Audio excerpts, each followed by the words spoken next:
Está começando o programa Independência, a voz da recuperação, uma parceria da ADUSMEC, Associação dos Usuários da Saúde Mental de Capivari, e da Rádio Alternativa FM 106,3. Honestidade, boa vontade, mente aberta, recuperação e sobriedade.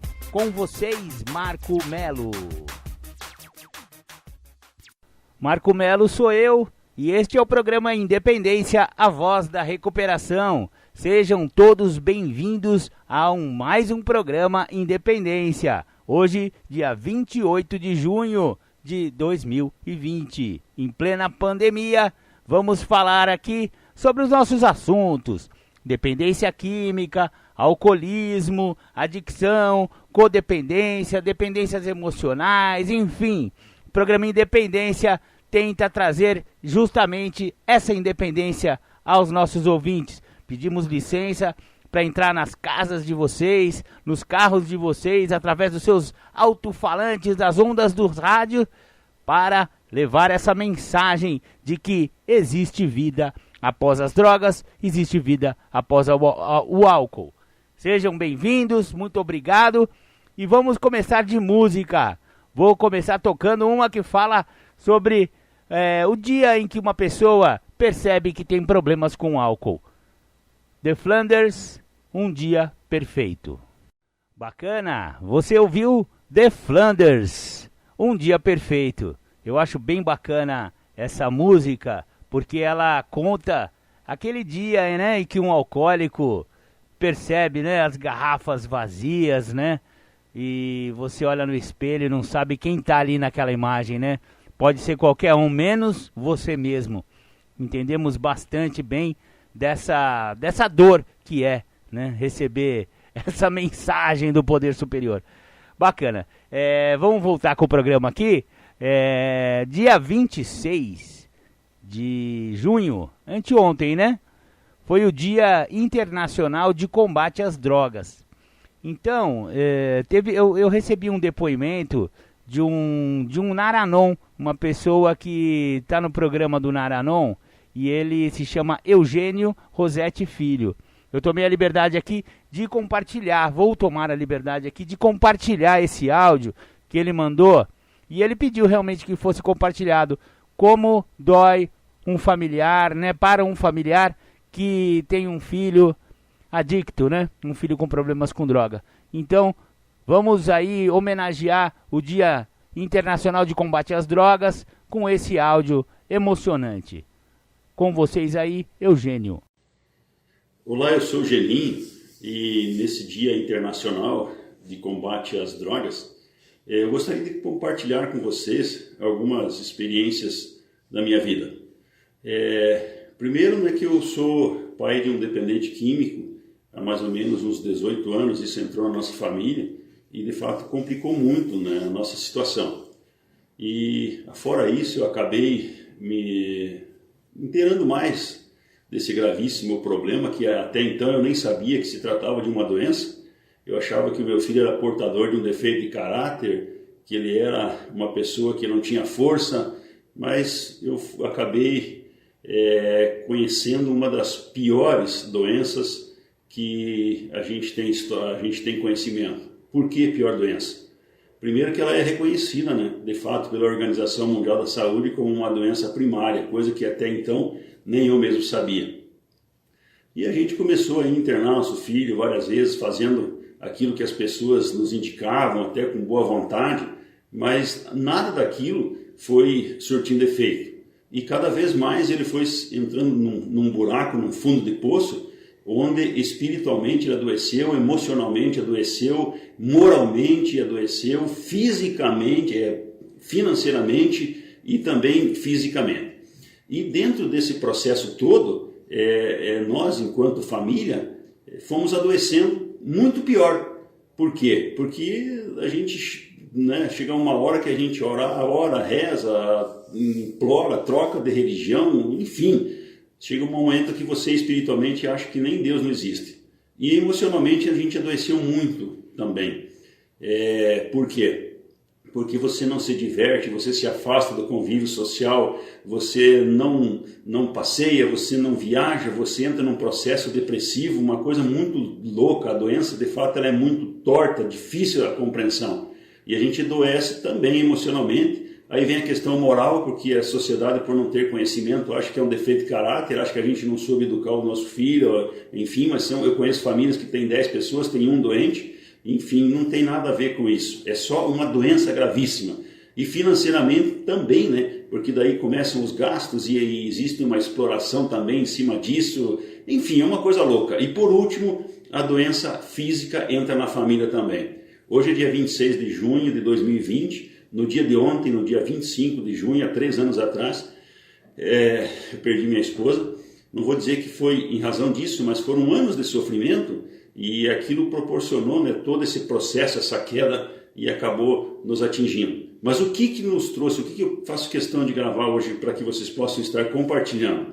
Como a doença afeta a família como um todo, e nós como codependentes adoecemos até muito mais do que os nossos próprios dependentes, o processo nosso de recuperação começou quando nós começamos a cuidar da nossa saúde física, mental e espiritual também, participando ativamente dos grupos de autoajuda. Infelizmente, esses grupos como o Naranon, o Alanon, o próprio Amor Exigente, não tem em todas as cidades. Infelizmente, eles não têm.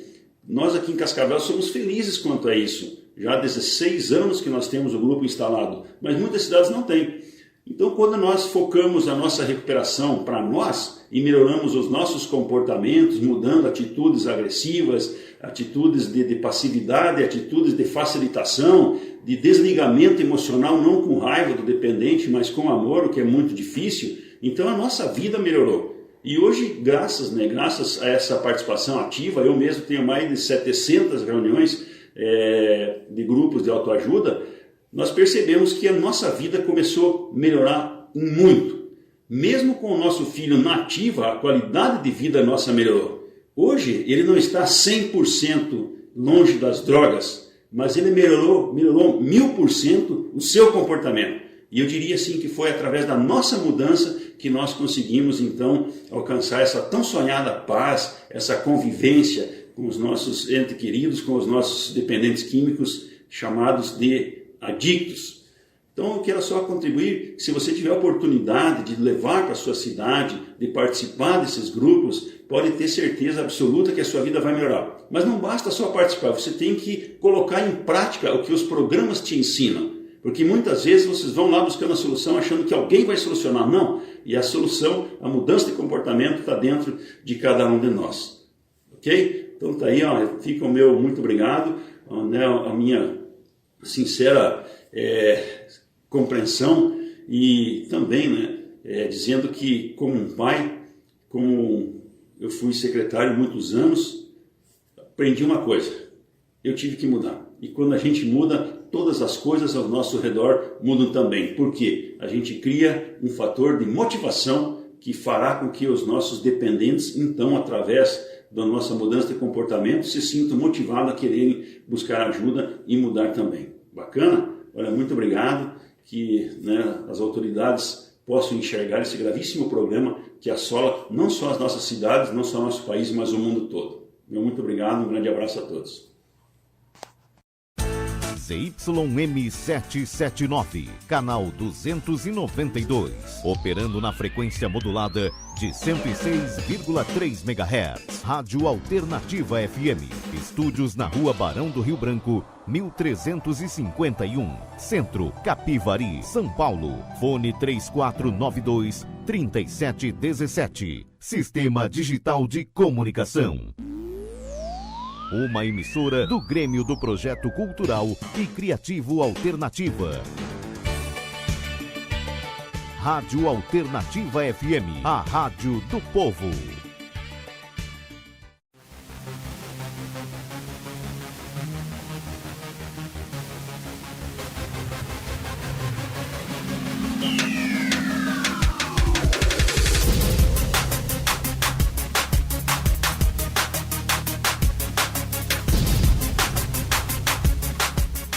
Você está ouvindo o programa Independência, a voz da recuperação.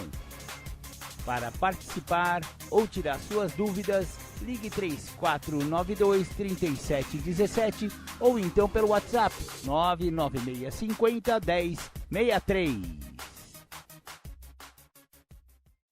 Bacana, voltamos aqui com o programa Independência. Você ouviu o depoimento do Geninho, né? Um depoimento muito significativo nesse universo da dependência química. Espero que vocês tenham achado bacana. Vou agora compartilhar, né? Vou tocar para vocês mais uma música do The Flanders, aquela que eu já toquei aqui várias vezes, mas vale a pena reforçar, que fala sobre a maldita da cachaça. Legal, vocês ouviram aí The Flanders, a maldita, que fala sobre cachaça, né? De forma bem humorada, ele fala sobre um problema muito sério que é o alcoolismo. Agora vou disponibilizar para vocês uma temática daquele nosso querido companheiro, amigo, Júlio César Butti, e ele vai falar sobre Nunca Foi Sorte. Com vocês, Julião. Queria agradecer aí pelo convite, porque falar de algo muito maior, meus poderes maiores, é falar do que fala a meditação, que nunca foi sorte, sempre foi o poder maior. E eu entendo o poder maior como meus poderes maiores, eu não classifico um único poder maior.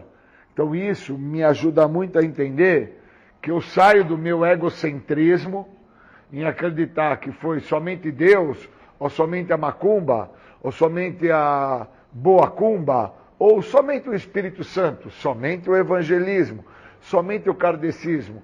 Eu saio do meu egocentrismo e permito com que o meu entendimento vá para os meus poderes maiores. E quando eu deixo com que isso se apresente na minha vida, eu entendo que nunca é sorte, é sempre algo muito maior. E esse algo muito maior, ele pode vir através do faxineiro, do borracheiro, do pipoqueiro, do cozinheiro, do médico, do dentista, do engenheiro. Não importa qual a classificação. Importa o entendimento que não é sorte, não é acaso, não existe por acaso. Não existe a segunda intenção, existe a primeira. Então, não tem o egoísta em acreditar que nunca foi sorte, só foi Deus, um Deus. Não, nunca foi sorte. Existem os meus poderes maiores que sempre tentaram. Eu nunca deixei eles agirem na minha vida. Então, quando eu deixo meus poderes maiores trabalharem na minha vida, não existe mais a questão da primeira intenção. Não existe mais a questão da segunda intenção. Não existe mais a questão de ter terceiras intenções. Existe os poderes maiores.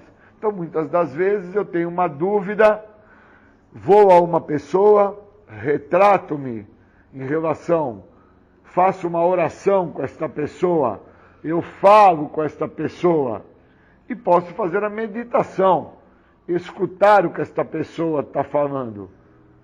E aí, quando eu faço isso, eu entendo que eu vou em outra pessoa e muitas vezes eu levo o mesmo assunto a ser retratado com esta pessoa, que já é uma segunda, e esta, novamente, através do processo da oratória que eu faço com ela, estou orando a ela, falando a ela, ela me dá a condição de meditar sobre a resposta, e não me bastando, eu vou a uma terceira pessoa, e novamente me retrato, falo, oro a ela, e mais uma vez eu dou chance de fazer a meditação, que é escutar o que esta terceira pessoa tem para me falar, e começo a entender que os meus poderes maiores sabem o que é de bom para mim, o que é importante para a minha pessoa.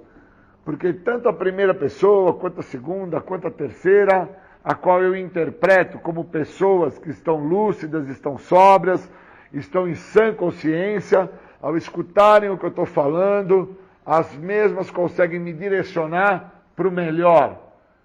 E se eu não entendo isso, eu não entendo o que fala a meditação, que nunca foi sorte, nunca foi por acaso, sempre foi algo maior, sempre. Então, ao chegar ao programa anônimo, ao adentrar aquela sala há 25 anos atrás, não foi uma sorte que o taxista me levou até lá.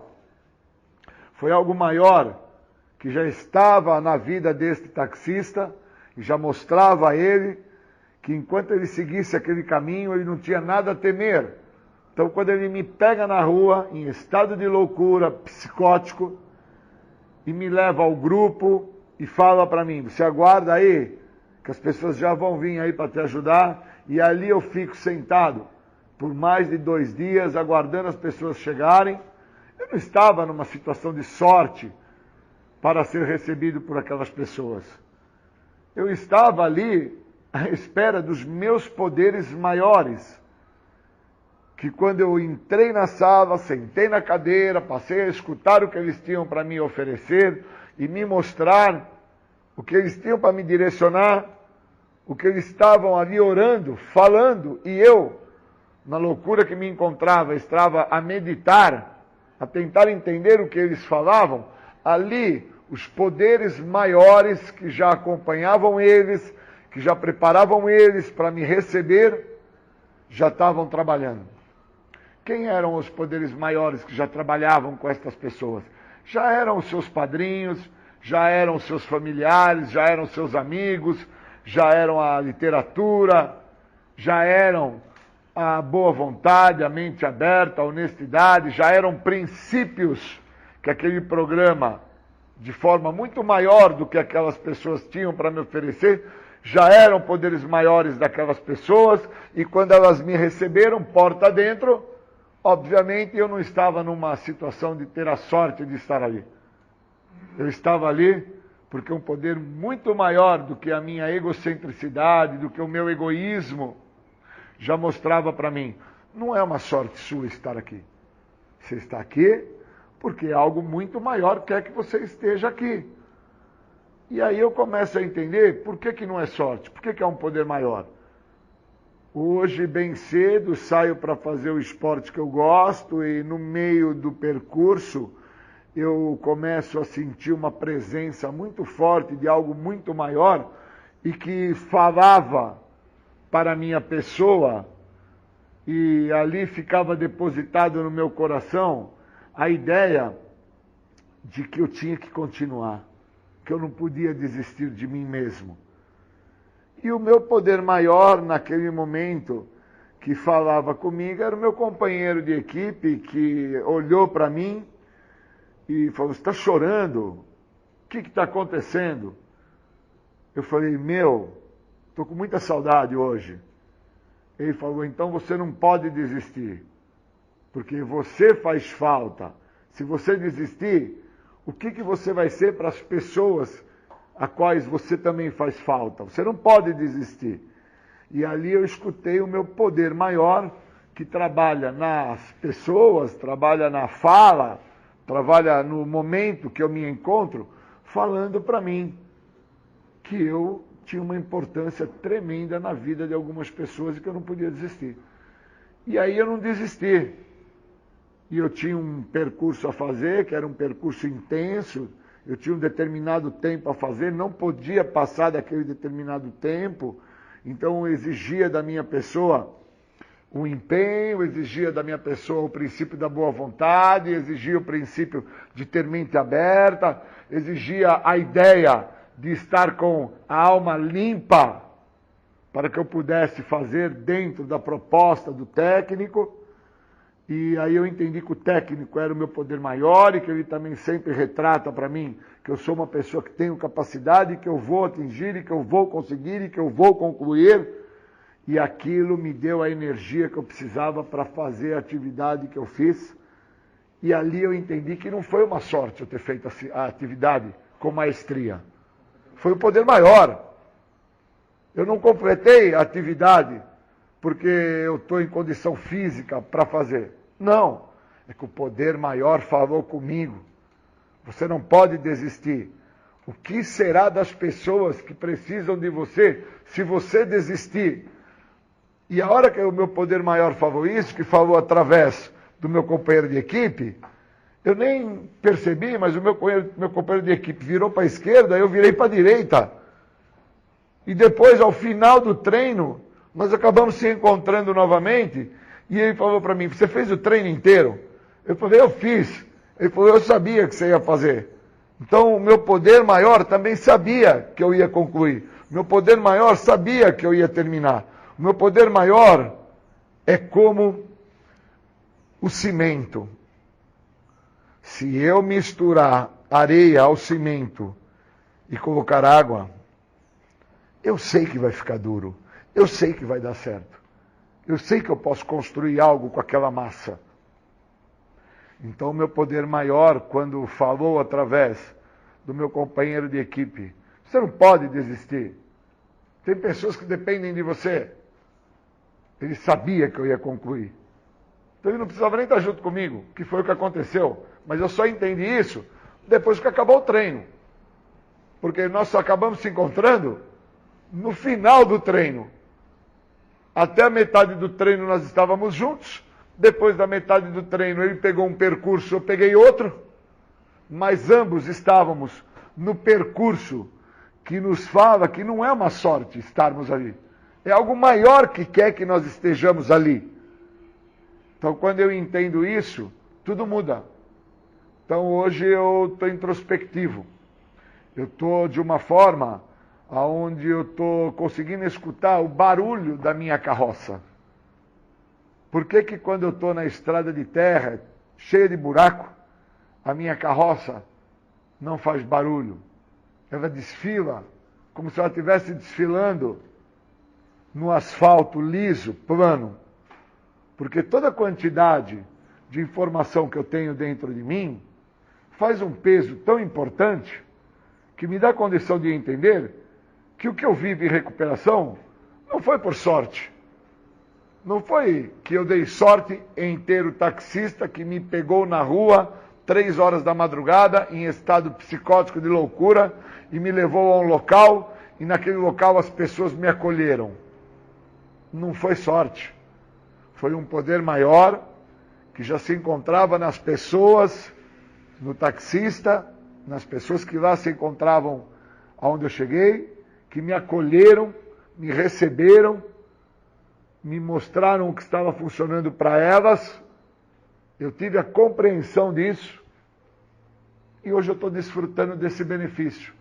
Há 25 anos que eu não faço uso de nenhum tipo de substância química, incluindo álcool. Então eu não poderia hoje, na metade do treino, parar. Eu não poderia hoje, na metade do treino, acreditar que eu não iria conseguir. Eu não tenho esta chance, eu posso falar assim. Eu só tenho uma diretriz a seguir. É que os meus poderes maiores falam para mim. E os meus poderes maiores falam através das pessoas que eu convivo. Falo através do meu padrinho, falo através da literatura, falo através dos meus companheiros do grupo, falo através do meu companheiro de equipe de treino, falo através do meu técnico, falo através das pessoas que estão feridas e que por estarem feridas elas ferem pessoas. E o meu poder maior me fala que uma pessoa em recuperação, ela não está por ferir, ela está por ajudar pessoas feridas. Então não foi sorte quando eu cheguei. Foi algo muito maior que entendia que eu me encontrava ferido e que eu precisava de apoio, de acolhimento. Eu precisava ser acolhido, ser curado, ser tratado, ser medicado. Eu precisava que me limpassem minhas feridas, eu precisava que me dessem um local para descansar. Então não houve sorte em nenhum momento desses 25 anos. Houve Deus em todos os momentos. Nos momentos a quais eu não morri no acidente da moto, nos momentos a quais, no meu estado de loucura, tomando picada, eu não tive algo pior, não contraí uma doença pior, não fiquei numa situação pior. Não houve sorte. Houve Deus. Quando a minha filha nasceu, houve Deus. Quando ela, numa situação muito difícil, na sua saúde, com menos de 500 gramas dentro de uma caixa de vidro, e os médicos receosos com a vidinha dela, e ali eu sabia que o poder maior, porque ela estava entregue a Deus, ela estava entregue na situação, ela estava realmente nas mãos do poder maior. E isso não é sorte, eu ter a minha filha com saúde, onde sabe falar, ler e escrever. Isso é algo maior que me deu de presente ela.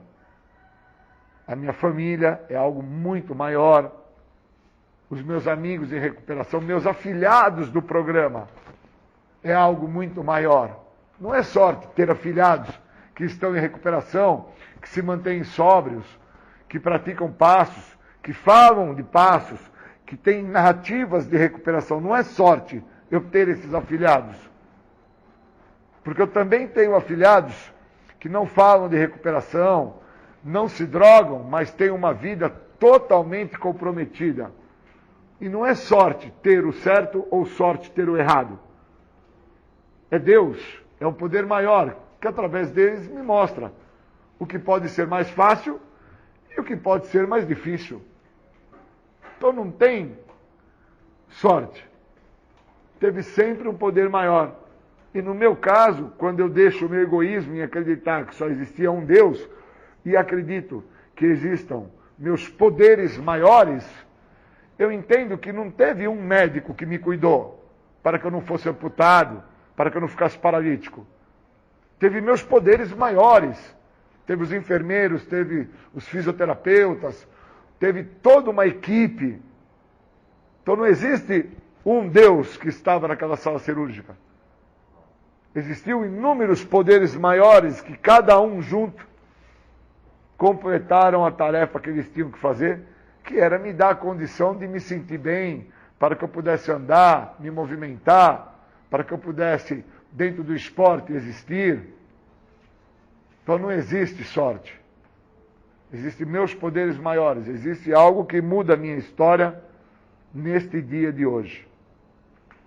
Então eu queria agradecer por hoje eu estar de uma forma onde, por estar introspectivo, eu consegui reconhecer que hoje eu não tive sorte por terminar o treino, por terminar o treino dentro do tempo que eu precisava, por ter feito o treino da maneira que o meu técnico assim determina nas planilhas. Hoje teve meus poderes maiores, que no 8º quilômetro, um dos meus poderes maiores, de outro estado, me mandou um áudio e me motivou para que eu fechasse o treino. Aí meu companheiro de equipe também, no meio do treino, me motivou para que eu continuasse, para que eu vislumbrasse o final do treino. No final do treino também não teve sorte.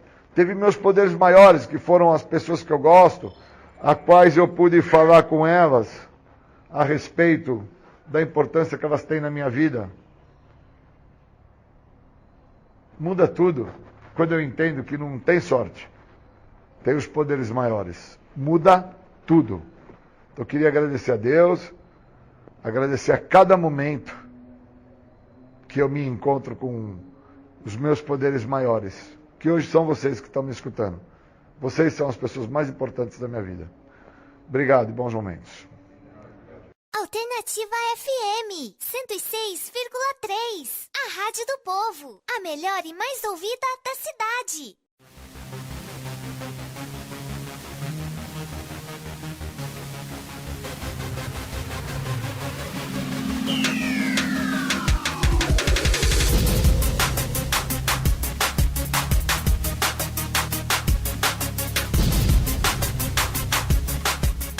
Você está ouvindo o programa Independência, a voz da recuperação.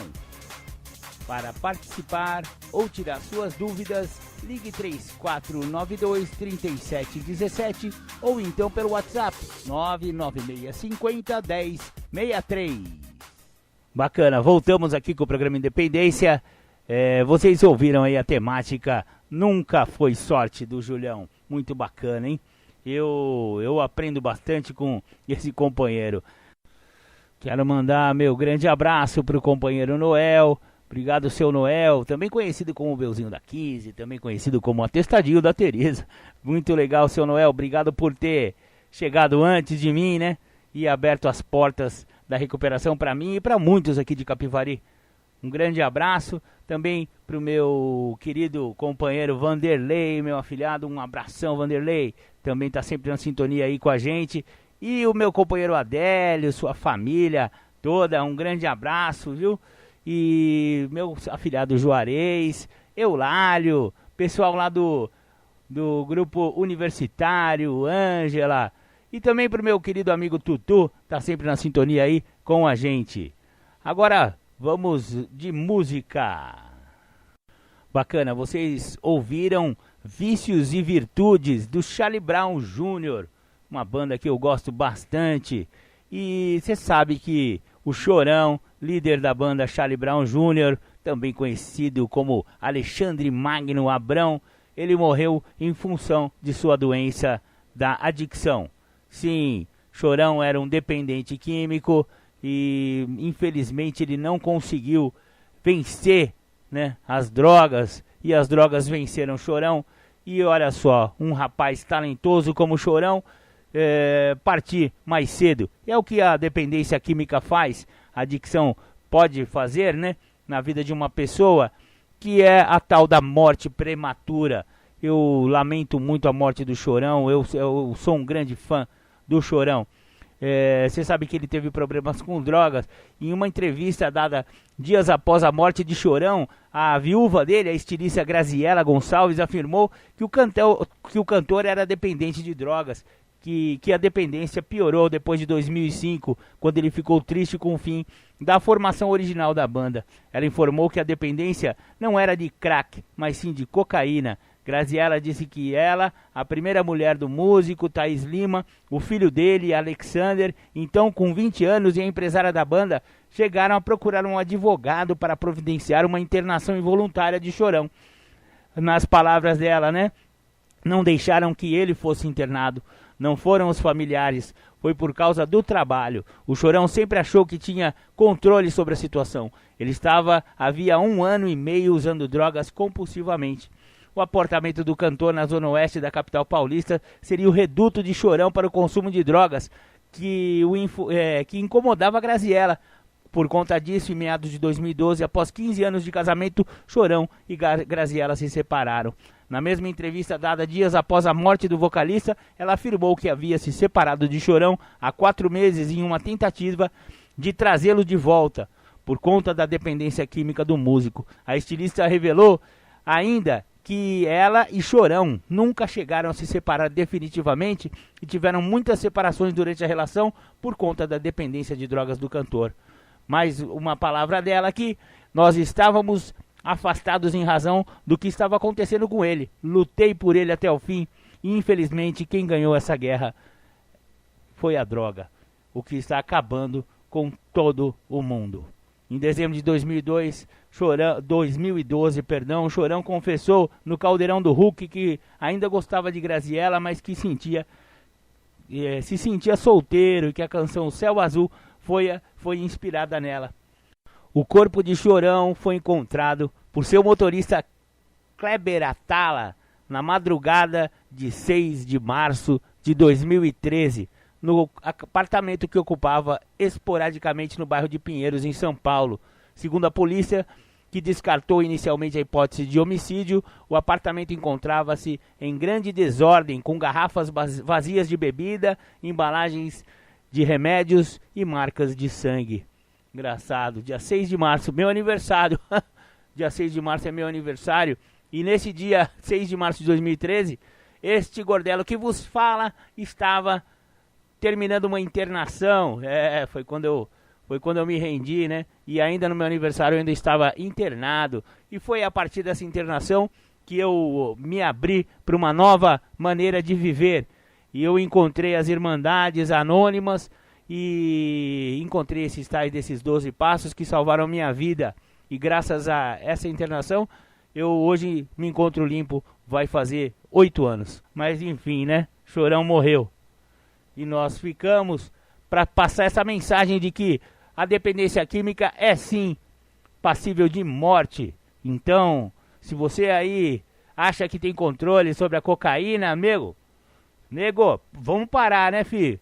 Vê os exemplos que a gente tem aí em todos os aspectos, né? Não tem como vencer a droga, a não ser estacionando a doença com a recuperação. E é o que o programa Independência vem trazer aqui. Palavras sobre recuperação. Muito legal. Obrigado, Chorão. Fique com Deus aí, onde quer que você esteja. Muito bem. O programa Independência agora vai disponibilizar mais uma temática do Julião. E ele vai falar sobre o índice. Com vocês, Júlio César. Bom dia, obrigado aí de vocês me convidarem para falar de um tema específico, chamado índice.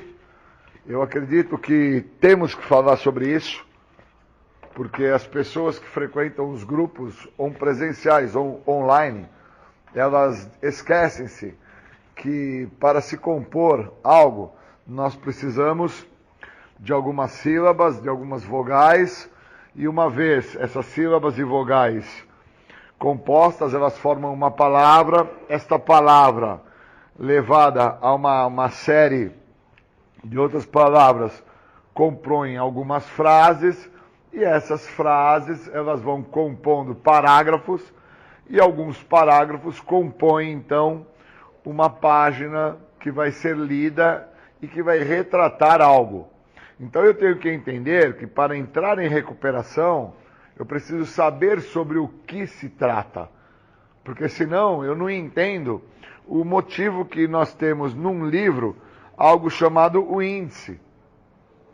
Então, eu acho que o índice é como chegar ao programa dentro da proposta que o grupo oferece. Não importa se o grupo é online ou se o grupo é presencial. Eu preciso entender qual que é a ideia quando eu chego ao programa. Existe um índice quando eu chego ao programa, né?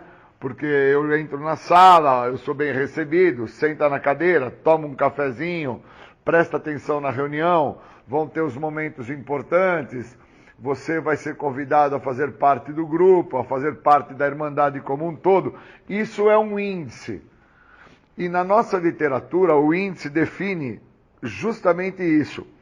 O que é o adicto, depois o que é o programa, depois por que nós estamos aqui, depois como que funciona, depois o que eu posso fazer com isso que funciona, e depois vem as tradições, vem passos, vem todo um processo que através do índice vai me dar uma direção. Então eu tenho que, primeiro de tudo, compreender que dentro do índice está a direção que eu necessito.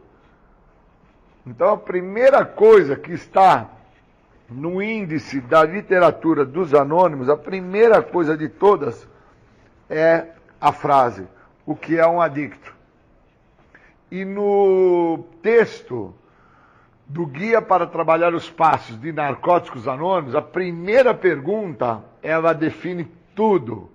O que a doença da adicção representa para você. Então, para que eu saiba o que a doença da adicção representa para mim, eu preciso saber o que é um adicto. Eu preciso ter um direcionamento, então eu preciso de um índice. Então, quando eu chego ao programa, ou no online ou no presencial, eu preciso de uma direção. Sem a direção, eu estou à deriva.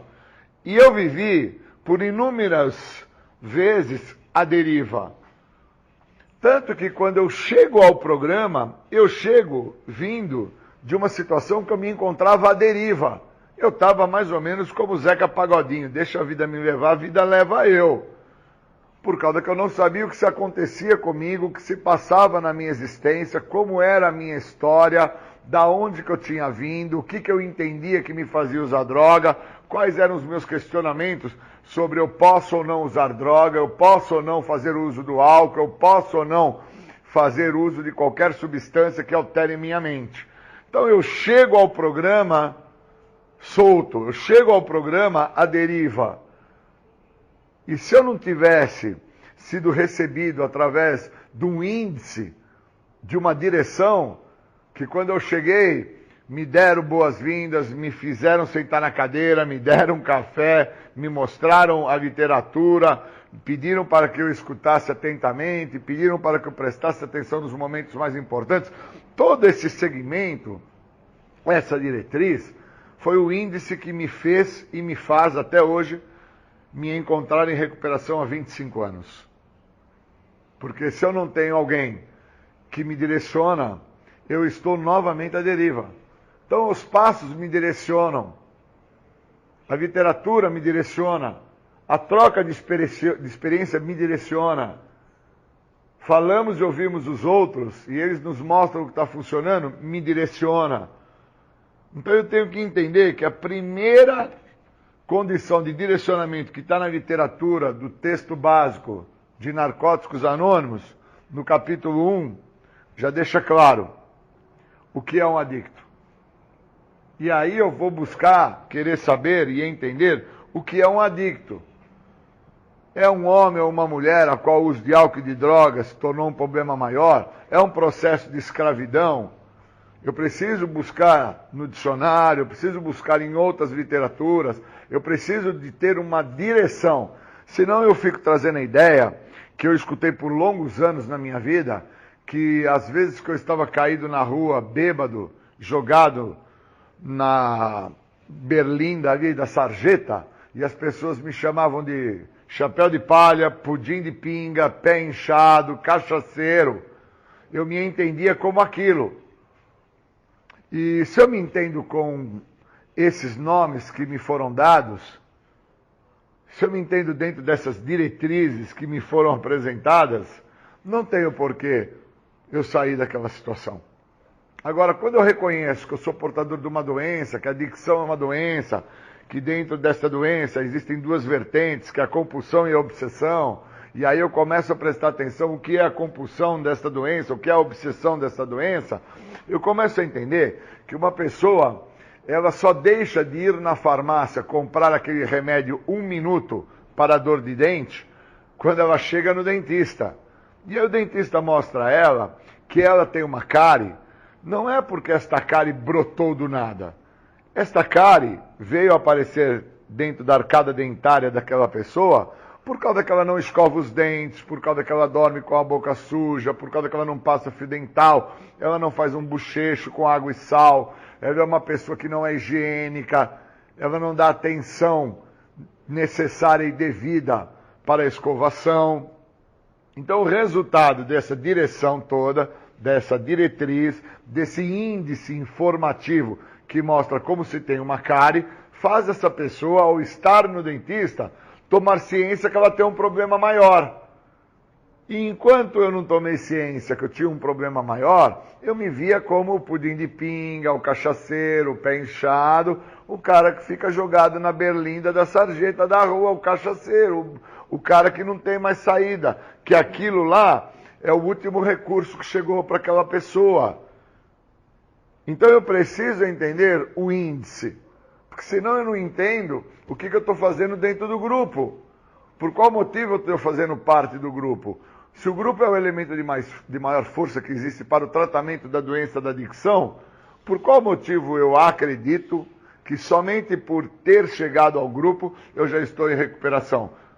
Eu acredito isso se eu tiver a mesma linha de pensamento daquele cara que estava na berlinda, bêbado, caído, jogado para a latrina, o pudim de pinga, o pé inchado, o chapéu de palha.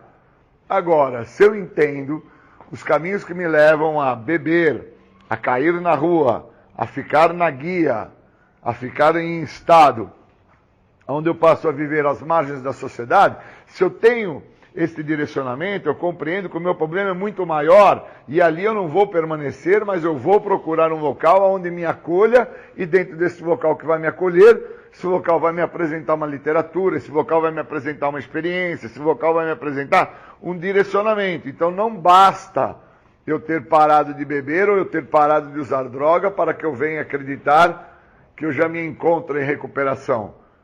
Existe um índice para isso, existe um sentido para isso, existe uma direção para isso. Senão eu continuo, mesmo sem o uso de droga, vivendo a vida do Zeca Pagodinho. Deixa a vida me levar, a vida leva eu. e aí eu não uso o que o programa dos anônimos me oferece, para que eu me liberte da doença da adicção. Porque se eu acredito que o meu problema está no uso de álcool e de drogas, eu tenho que entender que muito antes de eu usar álcool e droga, eu já tinha problemas de compulsão, problemas de obsessão, eu já tinha um comportamento abusivo, eu já tinha características que já pré-definiam o resultado que eu iria vir a chegar, que é o tal estado de desespero a qual eu me encontrei na minha vida, e que quando eu encontrei o uso de álcool e de droga, eu me realizei. Aí eu me realizei de tal forma que eu fiquei a usar o uso de álcool e de drogas por 20 anos, todos os dias, repetidas vezes na minha vida. E aí quando eu paro de me drogar é que eu entendo que algo precisava ser feito. E aí todas as vezes que eu parei por minha conta, acreditando que eu iria ter sucesso, eu não entendia que muitas das vezes eu precisava, como ser humano, que até mesmo um emprego existisse na minha vida para que eu pudesse ter recursos para me drogar. E por inúmeras vezes eu acreditava que se eu tivesse um emprego eu não iria mais beber, eu não iria mais me drogar. Se eu tivesse na faculdade eu não iria mais usar, porque eu estou a estudar. Se eu tivesse casado, eu iria ser um bom pai de família, e eu iria cuidar dos meus filhos, eu iria cuidar das pessoas à minha volta, e com isso eu não iria me drogar. E nunca dei a devida atenção, pois eu nunca tive um índice, eu nunca tive uma direção, eu nunca tive um direcionamento que me fizesse entender que para que eu pudesse me drogar com uma condição de estabilidade socioeconômica, eu precisava do trabalho. Porque ninguém se droga sem trabalho. Para que eu pudesse me drogar e ter até desculpas que são plausíveis, mas inverídicas, eu precisava de um relacionamento familiar. Porque aí eu tinha como justificar a questão da conta da água, a questão da conta da luz, a questão das cobranças das crianças dentro de casa, a questão da cobrança da minha mulher. E aí eu, de uma forma até plausível, mas inverídica, justificava a tudo e a todos, aos quatro ventos, que o meu uso de álcool e de droga era oriundo da cobrança e do processo confrontativo que eu tinha da minha família. E na realidade o meu uso de droga vinha da minha doença. Doença essa que me anula e me coloca e me vincula a uma ideia onde eu controlo a situação. E sendo que, na verdade, quando eu sigo o índice da literatura do programa, quando eu entendo os passos, quando eu entendo as tradições que falam sobre o meu bem-estar comum, tem que vir em primeiro lugar, para que assim eu possa conseguir dar bem-estar às pessoas à minha volta, o meu bem-estar começa quando eu não estou me drogando. E a literatura, através do índice, deixa claro. Quando eu chego ao programa, a primeira coisa que eu tenho que fazer é não fazer uso de nenhum tipo de substância psicoativa, incluindo álcool, para que eu entenda aonde que o programa pode vir a funcionar. Então existem alguns fatores que eu preciso entender o índice, porque senão eu fico à deriva, eu fico como Zeca Pagodinho, deixa a vida me levar, a vida leva eu, e eu fico acreditando nessa condição de que agora que eu não estou usando droga, o trabalho vai ser a grande solução, o casamento vai ser a grande solução, a faculdade vai ser a solução final, o emprego, as minhas realizações que fazem parte da minha irrealização, fazem parte da minha frustração que me acompanha desde jovem. Uma vez agora que eu me realize profissionalmente, socialmente, amorosamente, então eu não me drogo mais. E tudo isso é fake. Porque são inúmeras as situações e depoimentos e experiências contadas através do índice, através da narrativa da literatura, através da experiência contada, falamos e ouvimos os outros, eles nos mostram como foi para eles, dentro dos passos, que deixa claro que a pessoa usa para viver e vive para usar. Isso está escrito no índice, na própria literatura. E na nossa própria literatura, que tem capítulos específicos, como recuperação e recaída, como capítulos que definem o só por hoje, viver ao programa, ou mais será revelado. Capítulos específicos que deixam claro que muitos de nós vão perder entes queridos, vão perder família, vão fracassar financeiramente, vão se encontrar em uma situação extremamente complicada e não vão voltar a usar drogas. E a explicação dentro dessa literatura deixa claro que nunca se viu pessoas que vivem o que o programa tem a oferecer voltarem a usar droga. Quais são as pessoas que voltam a usar droga? São aquelas que não vivem o que o programa tem a oferecer. E para isso eu tenho que entender que no primeiro passo, que faz parte do índice, lá deixa claro que as restrições me privam dos benefícios desse programa. Somente livrando-me de todas as restrições é que eu sou beneficiado com o que o programa tem a oferecer. Então eu tenho que entender o índice, senão eu não entendo que houve dentro de um índice da minha escolha de vida uma forma, um segmento, um direcionamento para que eu perpetuasse por mais de 20 anos no uso das drogas e do álcool. Porque se eu não tiver coerência com isso, conhecimento com isso, se eu não tiver dentro de um momento onde eu possa me libertar de uma maneira de pensar, eu não entendo que a doença da adicção ela trabalha dentro de um tríade. Na minha maneira de pensar, na minha forma de agir, no meu jeito de ser. E aí eu fico dentro da ideia do Zeca Pagodinho. Deixa a vida me levar, vida leva eu. Então se eu não estou usando droga, eu começo a acreditar dentro da vida me levar, a vida leva eu, que eu estou tendo sucesso. E na realidade o sucesso não se dá por não estar usando droga. O sucesso se dá por ter a compreensão de por quais motivos eu não voltei a fazer o uso da droga. Esse é o sucesso do programa. O que é que me fazia usar e agora? O que é que me impede novamente de retomar o uso? Eu preciso entender que recaída tem um sentido dentro da programação e manter-se em recuperação é um outro sentido dentro da programação. Que os longos períodos de abstinência não significam um sucesso total. Então, se eu não dou atenção ao índice, se eu não dou atenção ao direcionamento que está sendo me dado através do índice, eu não entendo que um dia limpo é um dia bem-sucedido. Eu começo a acreditar que dias bem-sucedidos são os dias que eu tenho como ganho, como prestígio, sendo que na nossa literatura deixa claro que algumas situações vão me afastar do que o programa tem a oferecer, como fama, prestígio e poder. Porque o programa não é um programa para se ter fama, prestígio e poder, não é um programa para ganhos. O programa dos passos é um programa para perdas. Eu vou ter que perder minha maneira de agir, perder a minha arrogância, perder a minha prepotência, perder a minha soberba, perder aquilo que eu acredito que é deixa a vida me levar, a vida leva eu, e passar a viver uma vida que vai se tornar uma vida muito melhor do que todas as vidas já vividas até agora. Então, se eu não der atenção à literatura, se eu não der atenção ao índice, eu não entendo, então, que algumas sílabas, algumas vogais, formam uma palavra.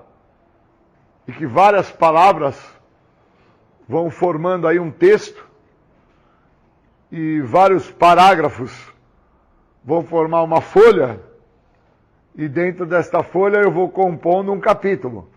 E qual é o capítulo que eu acabei por compor da minha vida com um índice a qual eu não entendia que aquela situação que eu me encontrava, caído na rua, encostado na parede do bar, urinado, sujo, maltrapilho, a qual eu era exaltado com palavras do tipo, olha o pinguço, olha o bêbado, olha o chapéu de palha, olha o pé inchado, ali me impedia de entender que eu era um doente.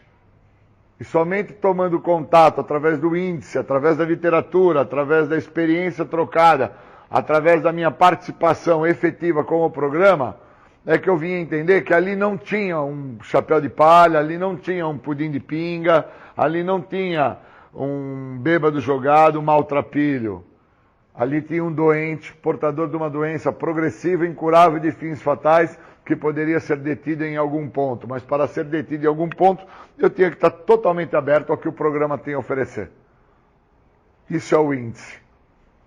É entender o que o programa tem a me oferecer através do que o índice me oferece. Então eu queria agradecer muito por poder falar do índice, que é o que tem me feito ficar em recuperação e me mantido há 25 anos. Obrigado.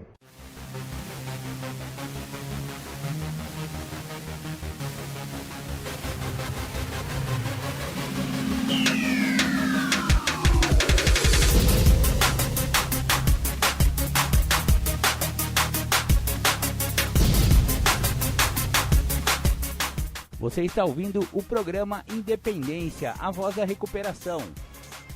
Para participar ou tirar suas dúvidas, ligue 3492-3717 ou então pelo WhatsApp 99650-1063. Chique, voltamos com o programa Independência, a voz da recuperação.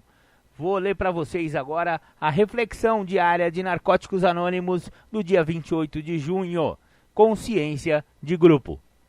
Trabalhar com os outros é apenas o começo do serviço. Texto básico, página 64. O serviço requer uma dedicação desinteressada para que a mensagem possa ser levada ao adicto que ainda sofre. Mas nossa atitude de serviço não pode parar por aí. O serviço também nos leva a olhar nossas vidas e motivações. Nossa decisão de prestar serviço nos deixa em evidência na Irmandade. Em NA, é muito fácil nos tornarmos um peixão em um laguinho. Nossa atitude controladora pode facilmente afastar o recém-chegado. A consciência de grupo é um dos princípios mais importantes do serviço. É vital que nos lembremos de que a consciência de grupo é o que conta e não nossos desejos e crenças individuais. Emprestamos nossas reflexões e crenças para o desenvolvimento da consciência de grupo. Quando esta consciência surge, aceitamos sua orientação. O segredo é trabalhar com os outros e não contra eles. Se nos lembrarmos de que lutamos juntos para desenvolver uma consciência coletiva, veremos que todos os lados têm o mesmo mérito. Quando todas as discussões estiverem encerradas, todos os lados estarão juntos para levar uma mensagem unificada. Geralmente é tentador achar que sabemos o que é melhor para o grupo. Se nos lembramos de que o importante não é fazer prevalecer nossa opinião, então é fácil permitir que o serviço seja o veículo que deve ser, um caminho para levar a mensagem ao adicto que ainda sofre. Só por hoje eu vou fazer parte do desenvolvimento da consciência de grupo. Vou me lembrar de que o mundo não acaba só porque as coisas não são do jeito que eu quero. Vou pensar sobre o nosso propósito primordial em todos os meus esforços de serviço. Vou me aproximar do recém-chegado. Esse foi o Capital Inicial, Primeiros Erros. Uma música bem bacana também. E ela não fala de dependência química propriamente dita, mas os primeiros erros também pode ser bastante bem identificado com, os erros no início da adicção. Então, naquele momento em que a pessoa experimenta drogas pela primeira vez, uma luzinha azul vem falar, que se você está indo no caminho errado, toca aquela sineta e você fala, olha, alguma coisa não está certa nesse errado aqui, viu? Primeiros erros. Bacana. Agora eu vou ler para vocês a reflexão diária de Alcoólicos Anônimos de hoje, dia 28 de junho, a determinação de nossos fundadores. 1 ano e 6 meses depois, estas 3 pessoas haviam alcançado êxito junto com mais 7. Se não fosse a férrea determinação de nossos fundadores, a teria desaparecido rapidamente, como tantas outras chamadas boas causas. Vejo as centenas de reuniões na cidade onde vivo e sei que a A está à disposição 24 horas por dia. Se eu tivesse de continuar com nada além da esperança e do desejo de não beber, experimentando rejeição por onde quer que eu fosse, teria procurado o caminho mais fácil e suave e retornado ao meu antigo modo de viver. Bacana? Essa foi a reflexão de AA do dia de hoje, dia 28 de junho. Dia de 28 de junho também é o aniversário da minha amada mamãe, que já está no plano espiritual, mas vou deixar aqui minha energia positiva Meu beijão pra mamãe. Obrigado, dona Marisa. Fique com Deus aí no céu onde você deve estar nesse momento. Bacana. Vamos dar continuidade ao programa Independência, a voz da recuperação. Nós recebemos uma pergunta de uma pessoa que não quis se identificar através do nosso e-mail. Programa Independência também tem e-mail. Eu nunca divulguei aqui, gente. Que falha minha. programa.independência@gmail.com. Você pode, é mais um canal de comunicação entre você e o Programa Independência. Fique à vontade para mandar seu e-mail com perguntas, se for assim o seu desejo. Bacana, a pergunta é a seguinte. Outro dia assisti no vídeo ao filme Quando um Homem Ama uma Mulher, com Meg Ryan e Andy Garcia, em que a atriz interpreta uma personagem alcoólatra. A pedido do marido, procura um centro de tratamento. Quando ela começa a mostrar sinais de recuperação, o marido é que passa a se sentir inútil, sem ter mais as preocupações de apoiá-la nas crises de bebedeira. Isso é codependência? Bacana, muito boa pergunta e bate com o que eu li no livro O que é Dependência Química, da psicóloga Maria Luísa Bernardo. E ela fala sobre esse filme realmente, ó. Este pode ser um dos sintomas da codependência.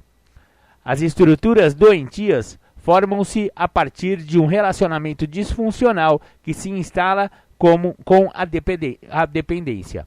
Os familiares passam a perceber uma realidade anormal como se fosse normal. Perdem o parâmetro do que seria uma vida coerente. Um agravante do processo é a conhecida lei do silêncio, que é um acordo solitário, tácito e inconsciente do grupo familiar, impedindo que seus membros de compartilharem com as outras pessoas a realidade dos seus problemas.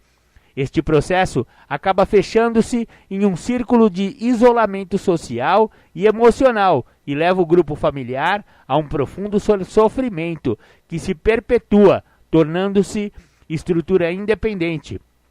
Mesmo com a recuperação, a morte ou a separação do dependente. O filme mencionado é apenas um exemplo romanceado que mostra uma parte do sofrimento na codependência. A realidade, infelizmente, é muito mais cruel do que se mostra nesse filme. Essa é a resposta à pergunta da nossa amiga anônima através do e-mail programa.independência@gmail.com. Esse programa também estará disponibilizado daqui a pouco, logo mais de tarde, no podcast do Programa Independência, mixcloud.com/Programa Independência. Você lá pode ouvir este e todos os outros programas gravados. Legal, vamos dar continuidade, vamos de música. Na sequência do Criolo, Duas de Cinco e Casa de Papelão. Ambas abordam de maneiras diferenciadas. A primeira bem abertamente, né? O Duas de Cinco fala justamente dois pinos, dois papel, né? Duas doses, duas quantidades de droga, né? E todas as suas consequências. E Casa de Papelão fala do final da maioria dos adictos, daqueles adictos pobres, né? Que acabam realmente numa casa de papelão, ou seja, morando na rua. São músicas muito contundentes. Aliás, o Criolo, ele gosta realmente de dar um tapa na cara da sociedade. Muito bacana, eu gosto muito do Criolo. Parabéns aí, Criolo doido, tamo junto. Agora, eu recebi ontem um telefonema do Seu Noel. Todo sábado o Seu Noel liga pra mim, né? Grande abraço de novo, Seu Noel, obrigado, viu? E ele falou, deu uma sugestão, né? Que ele é um assíduo ouvinte do programa Independência, e ele fala que ele acha muito importante que falemos mais da Irmandade de Alcoólicos Anônimos, que ele faz parte, né? Que ele acredita que aquele alcoólico que ainda está sofrendo as angústias do alcoolismo e que por acaso estiver ouvindo o programa Independência, ele precisa ter essa esperança.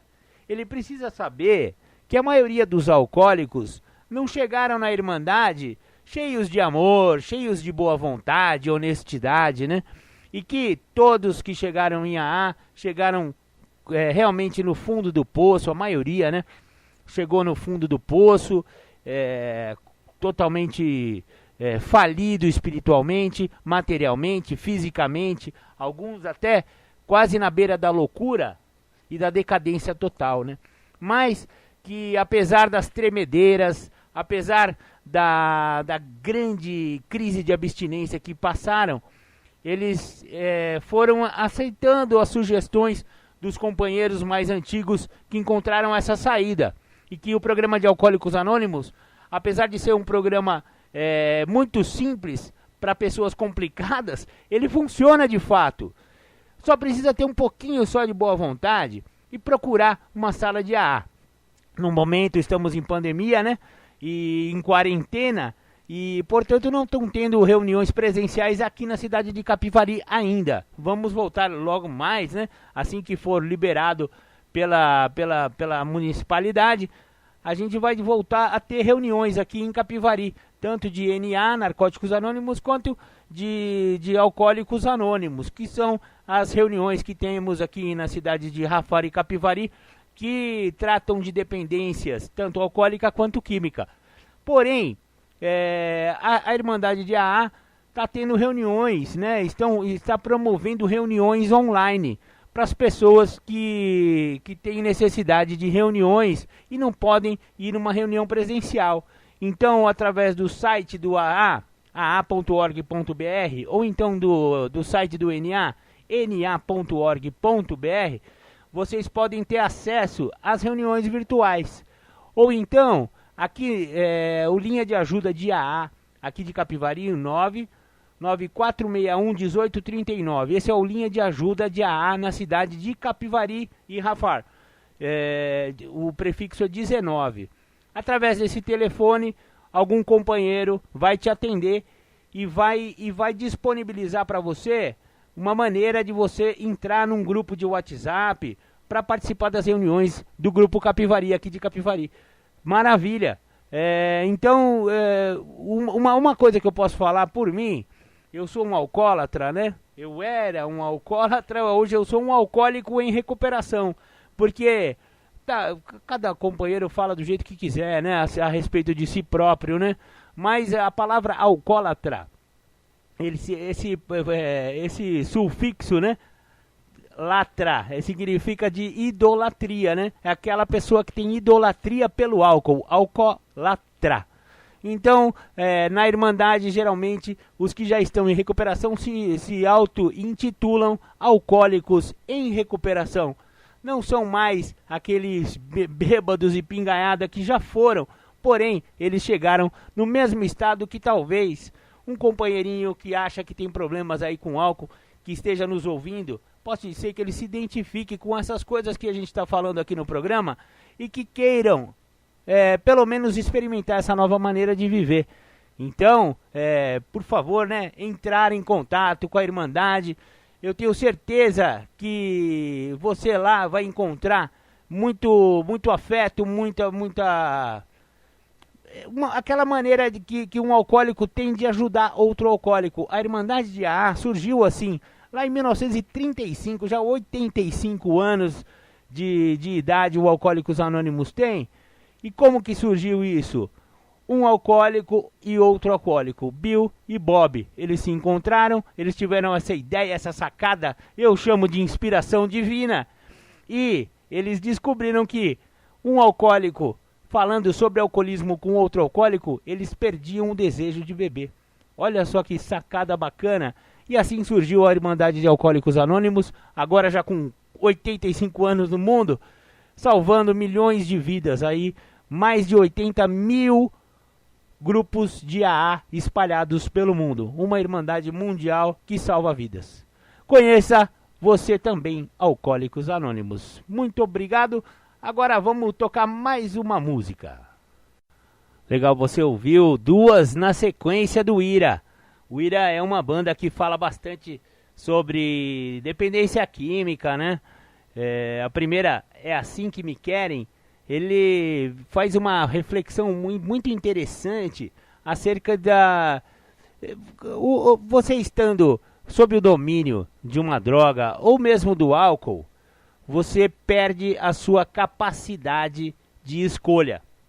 Você só tem uma escolha quando você desenvolve a dependência: beber ou usar droga. E quando você perde a sua capacidade de escolher as coisas da vida, você fica um ser à mercê das suas vontades. E o Assim Que Me Querem é mais ou menos isso que ele quer dizer. Eles querem que você fique... Eles, eu quero dizer, é o sistema, né? O sistema social, o status quo que impera hoje em dia na nossa sociedade, para que você continue sendo mais uma peça dessa engrenagem que não conteste, que não conteste exatamente esse status quo. Então, é bom para o sistema que você seja viciado, doente, ferrado. Você perca a sua capacidade de escolha. Isso é bom para o sistema. O sistema se mantém assim. Então, de uma forma que você não possa lutar pelos ideais, pelos seus ideais, aqueles que você já teve e que talvez a dependência esteja escurecendo ou colocando um véu sobre as suas escolhas, né? Então, muito bacana, é Assim Que Me Querem. E também depois você ouviu Flerte Fatal, que é o flerte que qualquer dependente faz com a sua droga de preferência. Muito bacana. Ira, legal. Vamos dar continuidade aqui com o programa Independência. Agora eu vou ler para vocês um trecho de um livro muito interessante, que de vez em quando eu disponibilizo aqui para a galera que ouve o programa Independência, que é o livro Um Elefante na Sala, do Paulo Campos Dias. É um livro do selo Independa, que fala sobre família e dependência química. Uma parte que eu selecionei para vocês que eu acho muito bacana é a importância da espiritualidade na recuperação do alcoolismo, na recuperação da dependência química. Dentro do contexto da dependência química, um dos mais importantes instrumentos para uma recuperação plena é a espiritualidade. A ciência demonstra que todas as pessoas em processo de recuperação na área da dependência química, quando associam um programa espiritual ao seu programa de recuperação, aumentarão em muito as chances de permanecer em recuperação. O que significa espiritualidade? É a capacidade do ser humano que tem de relacionar-se bem consigo próprio e, em função disso, relacionar-se bem com o seu próximo. Esse modelo de comportamento leva a pessoa a um exercício pleno da espiritualidade, que é um critério de equilíbrio, de bom senso, de qualidade de vida, de estar em permanente contato com a própria essência. Sem a espiritualidade, não há como entrar em recuperação. Porém, como é possível se relacionar bem consigo mesmo? Se a pessoa está usando drogas, ela não poderá relacionar-se com ela. Deixando de usar drogas, será necessário adquirir habilidades suficientes para poder interagir consigo mesma. E o modelo mais usual para isso, desde 1935, são os 12 Passos de Alcoólicos Anônimos, escrito por Bill W. e Dr. Bob, e que podem ser lidos no apêndice deste livro. Os 12 Passos são conhecidos no mundo todo como um programa espiritual. Até mesmo o primeiro passo, abre aspas, admitimos que éramos impotentes perante o álcool, que tínhamos perdido o domínio sobre nossas vidas, fecha aspas. Ora, quem vai admitir o fracasso sobre a vida, a impotência sobre uma substância psicoativa? Somente aquele que entra em contato consigo próprio, tendo a natureza exata do que está acontecendo com ele.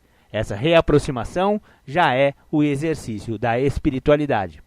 O programa de 12 Passos fala também da necessidade da humildade, uma qualidade intrínseca às pessoas que desenvolvem uma potencial espiritualidade e que deixam de lado defeitos de caráter, como a arrogância e o orgulho. A humildade nada mais é do que o exercício da espiritualidade. Outro passo que fala muito claramente sobre espiritualidade e que induz o praticante dos 12 passos na área da espiritualidade é o terceiro passo. Abre aspas.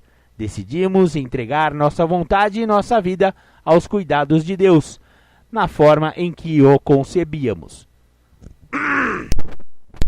O programa toma muito cuidado para não se envolver em religião, dogmas ou na concepção do indivíduo, pois a concepção de uma divindade maior é de ordem pessoal.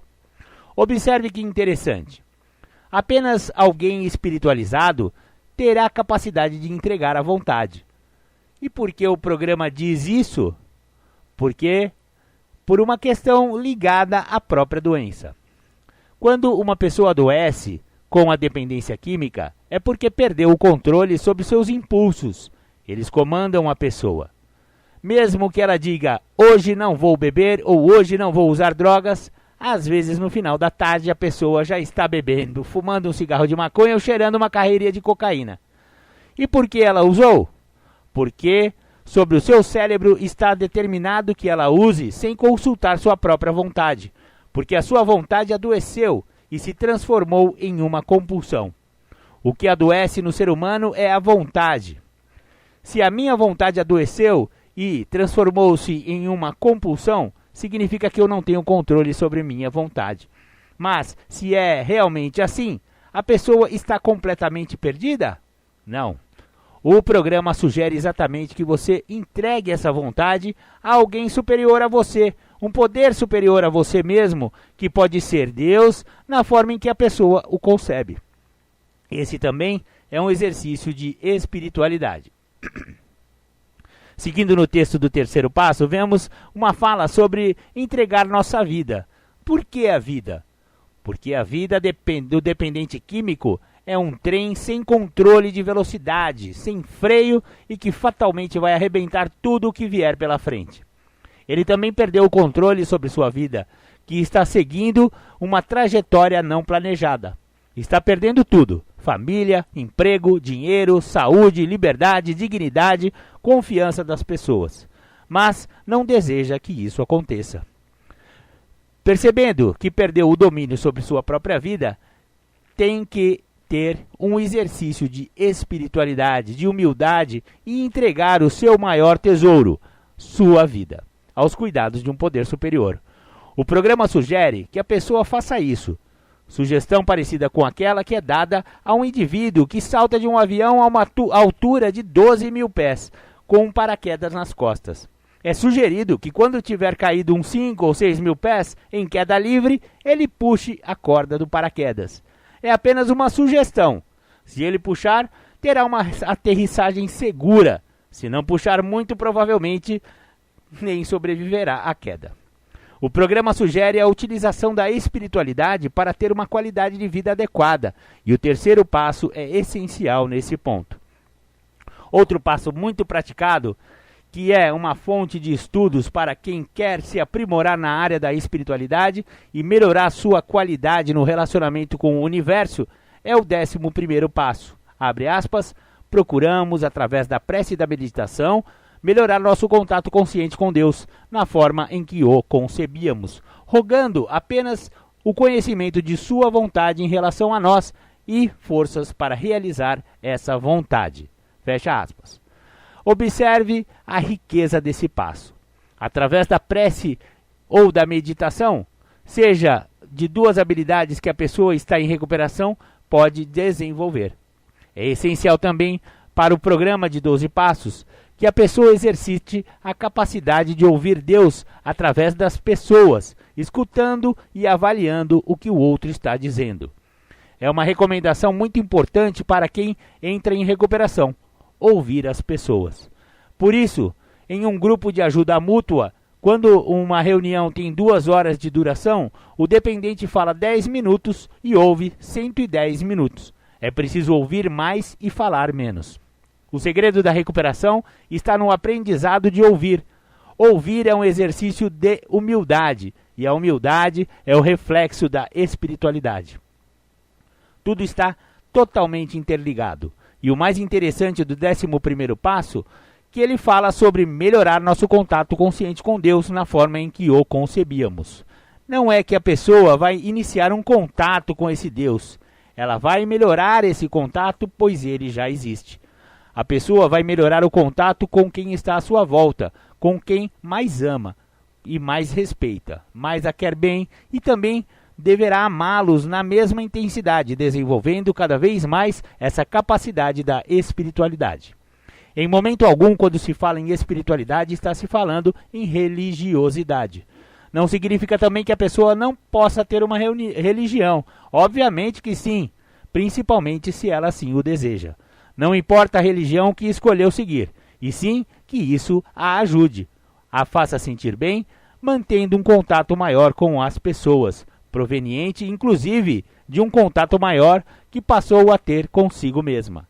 É dessa maneira que funciona quando se fala no exercício da espiritualidade em recuperação. Legal! Eu concordo totalmente com o Paulo Campos Dias nessa fala da espiritualidade, muito importante. Sem espiritualidade, a pessoa não para de beber. Então, amiguinho e amiguinha que está aí comemorando no domingo, nem sei o que está comemorando, que estamos no meio de uma pandemia, e você tomando essa cachaça e vendo live de sertanejo pingaiada, vamos abrir um escrito sagrado aí, vamos botar lá, louvar a Deus, né? Botar a mão pro céu e pedir, na verdade, por sobriedade, ao invés de ficar enchendo o caneco. É isso que o programa Independência deseja para você, coleguinha, que está achando que tem problemas com álcool. Chegamos ao final de mais um programa Independência. Queria agradecer a todos que participaram do programa, que mandaram suas perguntas, aqueles que apenas nos ouviram também, muito obrigado. A sua participação, o seu ouvido é muito importante para o programa Independência.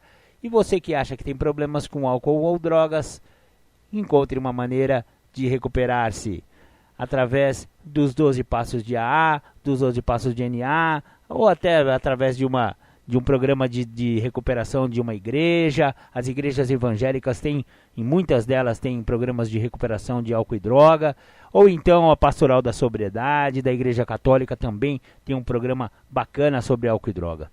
Bacana, fica com Deus, todos, muito obrigado, um abraço, até mais.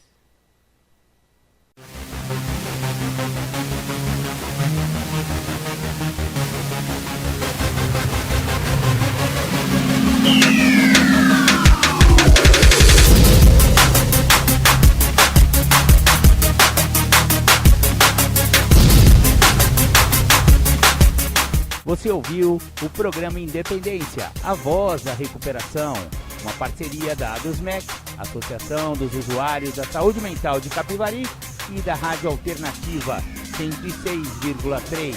Até domingo que vem, com mais informações a respeito de dependência química e alcoolismo. Obrigado, até mais!